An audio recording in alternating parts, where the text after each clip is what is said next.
Doctor ஐயா ரெண்டாவது வந்துட்டாரு விக்கிரவாண்டியில். எடப்பாடிக்கு ஓட் டிரான்ஸ்ஃபரிங் கெப்பாசிட்டியில் 23% ரெட்டல ஓட்டு உதயசூரியனுக்கு போயிட்டு, டாக்டர் ஐயா அணியை மீறி ரெண்டாவது இடம் 60 தொகுதியில் தாக்கு பிடிக்க முடியாது, மூணாவது பேர்னு பயப்படுறாரு எடப்பாடி பழனிசாமி. அவருக்கு பார்கெனிங் உச்சத்தில் இருக்குன்னு அச்சப்படுறாரு. அப்போ பிஜேபியோட சேர்ந்துட்டா டாக்டர் ஐயா பார்கெனிங் அடிச்சிடலான்னு நினைக்கிறாரு. செங்கோட்டையனை அதிமுகவுக்கு தலைவராக்கிடுவாங்க, கட்சியை அவரை வச்சு பழந்துருவாங்கன்னு பயப்படுறாரு. பாரத் பதக் டீம் குஜராத் எல்லாரையும் பயன்படுத்தி 8% சீமான 18% சிஎம் கேண்டிடேட்டா ப்ரொஜெக்ட் பண்ணால் எடப்பாடி தமிழ்நாட்டில் மூணாவது போயிடுவார்.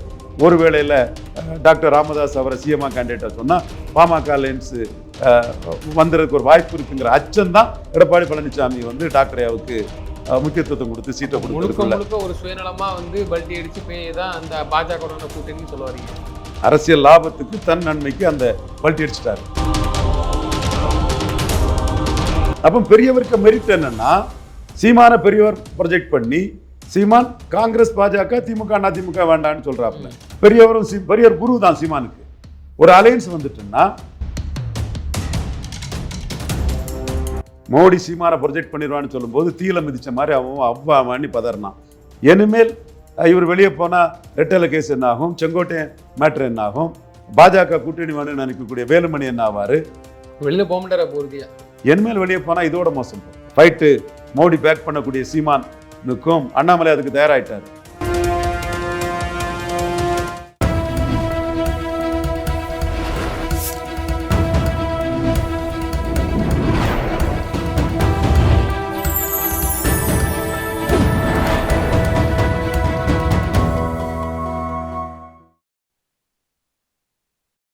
சேனல் 5 தமிழ் நேயர்களுக்கு வணக்கம். இன்றைய நேர்காணலில் நம்மோடு பேச இருப்பது அரசியல் விமர்சகர் ரவீந்திரன் துரைசாமி அவர்கள். சார் வணக்கம். சார் வணக்கம் தம்பி.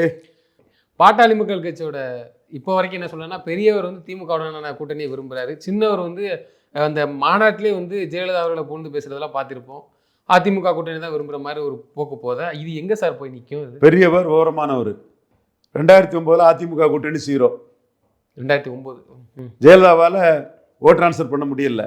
2 லட்சம் 1.5 லட்சத்தில் அவ்வளோ தொகுதியும் பாமக தோல்வி. அன்னைக்கு தோத்ததுலேருந்து இன்னைக்கு பாமக இன்னும் ஜெயிக்கல. ஐயாவோட வில் போரில் அது ஃபோல்ஸாக இருக்குது.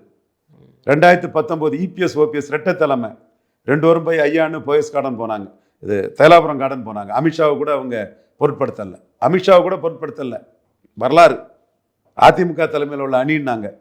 அதிமுக விட்டு பாமக விட்டு நான் தான் சொன்னேன் 20 சீட்டும் ஸ்டாலின் தட்டி தூக்கிடுவார் வடக்கன்னு. அடுத்து 2021 19 சீட்டுக்கு 1 தான் ஜெயித்து, சேலம் தருமபுரியில் மட்டும் 4 வந்திருக்குது.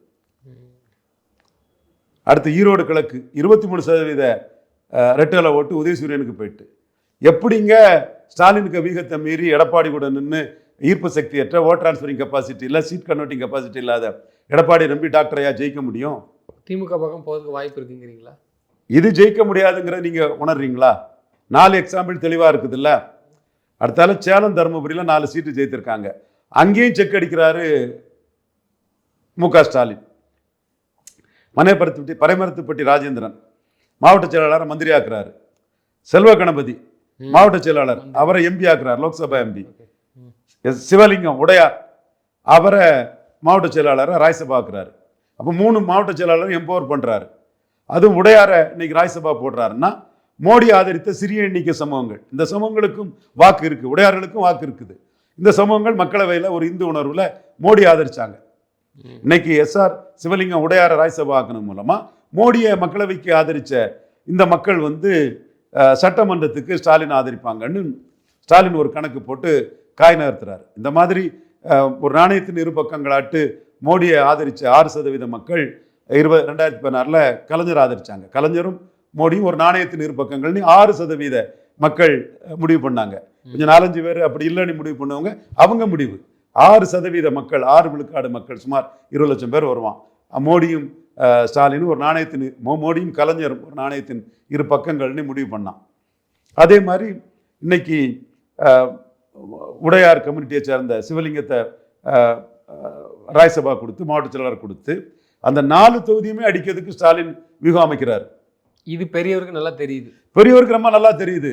கலைஞர் இல்லை, ஸ்டாலின் 3 விகத்தில் அடிச்சுட்டாப்புல விக்கிரவாண்டியும் பார்த்துட்டோம். அப்போ பெரியவருக்கு மெரிட் என்னன்னா, சீமான பெரியவர் ப்ரொஜெக்ட் பண்ணி சீமான் காங்கிரஸ் பாஜக திமுக அதிமுக வேண்டான்னு சொல்றாப்புல. பெரியவரும் பெரியவர் குரு தான் சீமானுக்கு. ஒரு அலையன்ஸ் வந்துட்டுன்னா வடக்க ஒரு 60 தொகுதியில ஒரு 10 வரை ஜெயிக்கலாம் பலமுனை போட்டியில. எடப்பாடி 3வது பேர் வர 60 தொகுதியில.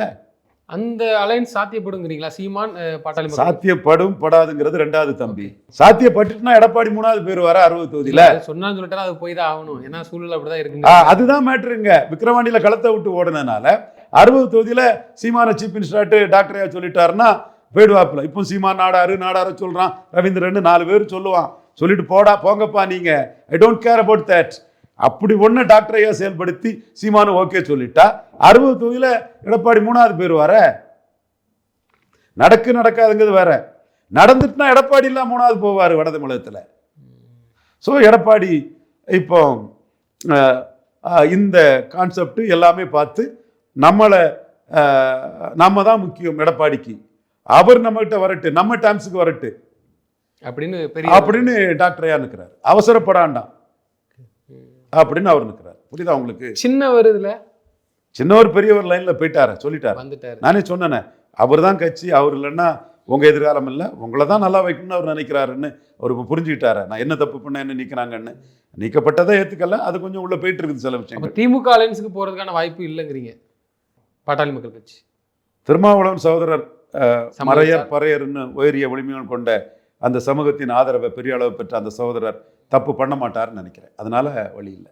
சார், எடப்பாடி பழனிசாமி தரப்புல இருந்து அதாவது விமர்சனம் வைக்கிறவங்க என்ன சொல்றாங்கன்னா, இந்த கூட்டணியே வந்து சந்தேக கூட்டணி, பாஜக வந்து எப்போ வேணாலும் கழட்டி விடலாம், இன்னும் 8 மாதங்கள் இருக்கு, இதே நிலைக்குமான்னு டவுட்டா இருக்கு அப்படிங்கிற ஒரு செய்தி பரவுத. கூட்டணி இதே கூட்டணி போகுமா, எந்த நேரத்துலனாலும் மாறலாமா, பாஜக கழட்டி விடுமா எடப்பாடி பழனிசாமி? எடப்பாடி பழனிசாமி டாக் பேசினாரு, ரொம்ப அடிச்சு பேசினாரு. சிவி சண்முகம், கேபி முனுசாமி, இது ஜெயக்குமார் எல்லாரும் வந்து பேசினாங்க. பிஜேபி செங்கோட்டையும் பேசினார். ஈரோடு கிழக்கில் 30,000 முஸ்லீம் ஓட்டு மைனஸ்னார்.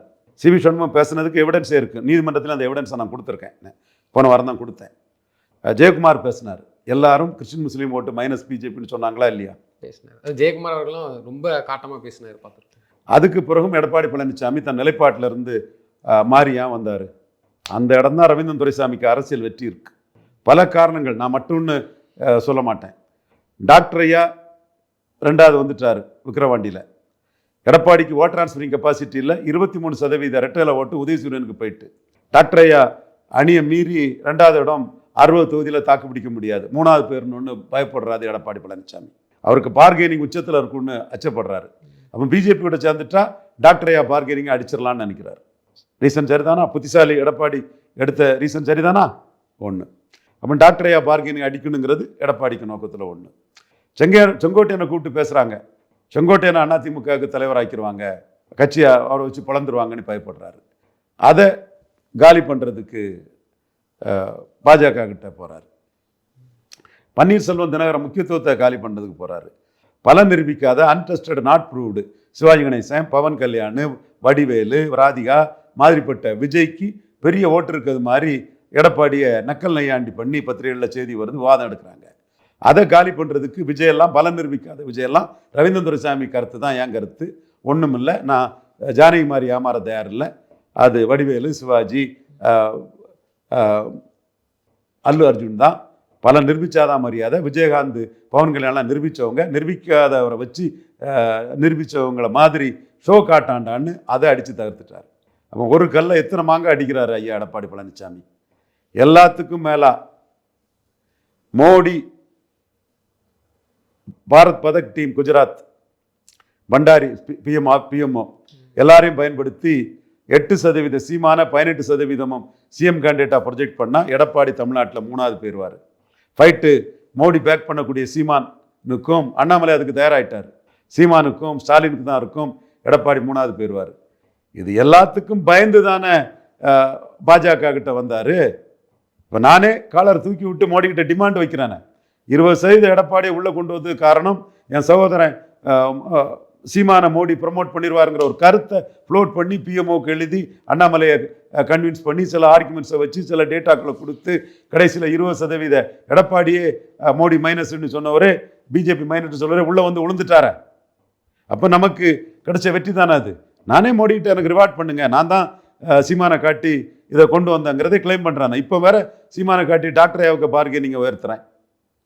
டாக்டர் ஐயா சீமானை ப்ரொஜெக்ட் பண்ணால் 10 எம்எல்ஏ சீட்டுக்கு மேலே வரும், பலமுனை போட்டியில் 6-7% ஓட்டு வரும். அது எடப்பாடி கூட போய் டைரக்ட் ஃபைட்டில் 2009 ரிசல்ட்டு, 19 ரிசல்ட்டு, 21 ரிசல்ட்டு, விக்ரவாண்டியில் போலரைஸ் ஆகாத மாதிரி போய் அடி வாங்கிடக்கூடாதுன்னு டாக்டர் ஐயா நினைக்கிறாரு. இதுக்கு ஒரு சான்ஸ் இருக்குன்னு ஒரு பதட்டத்தை எடப்பாடி கொடுக்கும்போது டாக்டர் ஐயா பார்கெனிங் எடப்பாடி கிட்ட கூடுது.